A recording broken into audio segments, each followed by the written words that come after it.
Mr. Mean lived up to his name. He lived in what could have been a nice house, but wasn't. He never painted it, or mended the windows, or repaired the roof. Inside it was the same. No carpets, no curtains, no pictures, no fires. And Mr. Mean was so mean he made his furniture out of old orange boxes and then complained about the price of nails. Why, he was so mean. Do you know what he gave his brother for Christmas last year? A piece of coal. It wasn't as if Mr. Mean didn't have any money. Oh, no. He had lots of money. But would he spend it? Not old Meanie. Not if he could help it. One day he was sitting in his gloomy kitchen having a gloomy meal when there was a knock at the door. Drat, he said, because he didn't like people. Drat and bother. He opened the door, and there on his doorstep stood a wizard. A rather fat wizard. "Hello," said the wizard. "I wonder if, by any chance, as it's such a warm day, you could possibly, if it's not too much trouble, be so kind as to, if it's not inconvenient, perhaps, as I'm very thirsty, provide me with, do you think, a glass, if it's not too much to ask, of water, please?"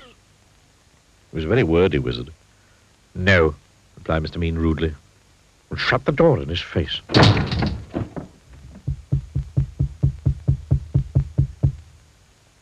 "How did you get in?"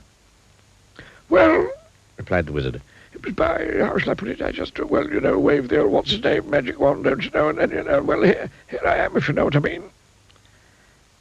"You must be very poor," he remarked kindly, looking round. "Oh, yes, I am," lied Mr. Mean. "Then perhaps I can help you," said the wizard, pulling up a box to sit down on. The box didn't move, so the wizard pulled it harder, and this time it did move. In fact, it tipped up and spilled Mr. Mean's money all over the floor. Well, well, well, well. Well, well, well, well, well, well, well, well, well. It would appear to me that you, sir, are an old meanie. Mr. Meanie didn't hear him. He was too busy scrabbling all over the floor trying to pick up his money.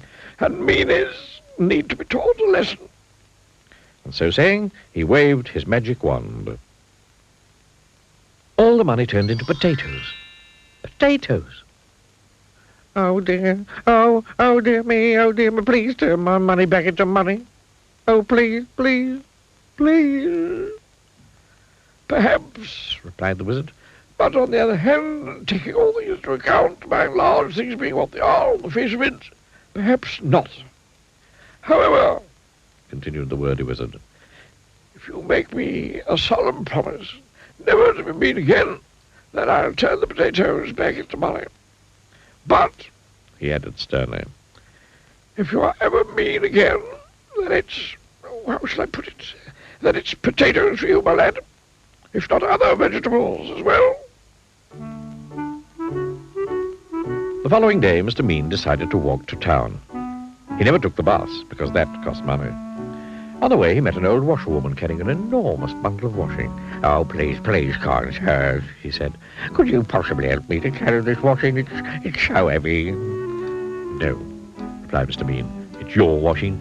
You carry it." But as soon as he'd said that, he felt a tingling in his nose. Mr. Mean's nose turned into a carrot. "Oh, no," he gasped. The old washerwoman chuckled. And then Mr. Mean remembered the wizard's words. "Yes, oh yes," he cried in a panic. "Of course I'll help you, of course." And the carrot turned back into her nose, and off he went.